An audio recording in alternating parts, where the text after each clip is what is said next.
నమస్తే అండి అందరికీ.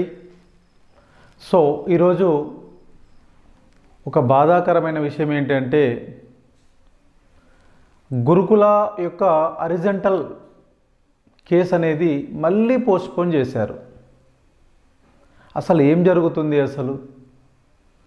అసలు తెలంగాణ గవర్నమెంటు పట్టించుకోవట్లేదు, తర్వాత గురుకుల బోర్డు కూడా పట్టించుకోవట్లేదు ఈ కేసు గురించి. కొన్ని లక్షల మంది నిరుద్యోగులు ఎంతో ఆశతో వెయిట్ చేస్తూ ఉన్నారు ఈ గురుకుల హారిజంటల్ ఇష్యూ కోసం.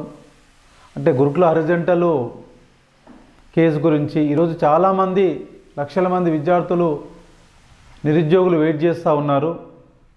సో కానీ ఈరోజు కూడా కోర్టు కేసు మళ్ళీ వాయిదా వేయబడింది.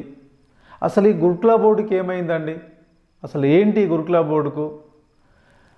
భారతదేశంలో ఉన్నటువంటి అన్ని స్టేట్లు ఒకవైపు ఉంటే తెలంగాణలో ఉన్నటువంటి గురుకుల బోర్డు ఇంకొక వైపు ఉంది. అసలు ఏమవుతుంది?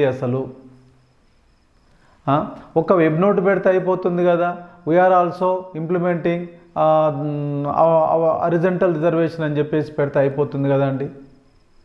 ఎందుకు ఇట్లా ఒంటెద్దు పోకడ పోతూ ఉంది గురుకుల బోర్డు అనేది? అసలు ఏం అర్థం కావట్లేదు. ఎంతోమంది నిరుద్యోగులు ఎంతో ఆశతో వెయిట్ చేస్తూ ఉన్నారు.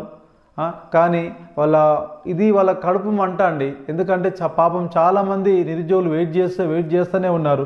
పాపం ఈరోజు వరకు వెయిట్ చేశారు.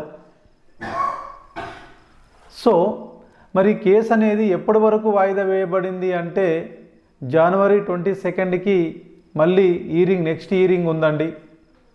కనీసం ఈవెన్ గవర్నమెంట్ అయినా పట్టించుకోవాలి, లేకపోతే గురుకుల బోర్డు అయినా పట్టించుకోవాలి కదా. ఆల్రెడీ మనకు సుప్రీంకోర్టు చెప్పింది.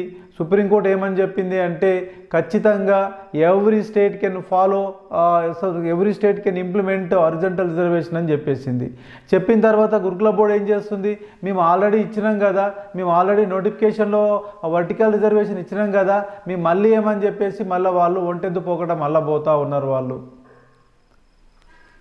సో దీనికి అంతటికి అసలు ఏం జరుగుతుంది? గురుకుల బోర్డులో ఏం జరుగుతూ ఉంది అని ఒక్కసారి ఆలోచన చేస్తే మళ్ళీ ఈ నిరుద్యోగుల యొక్క పోరాటం అనేది మళ్ళీ మొదటికి వచ్చేస్తూ ఉంది.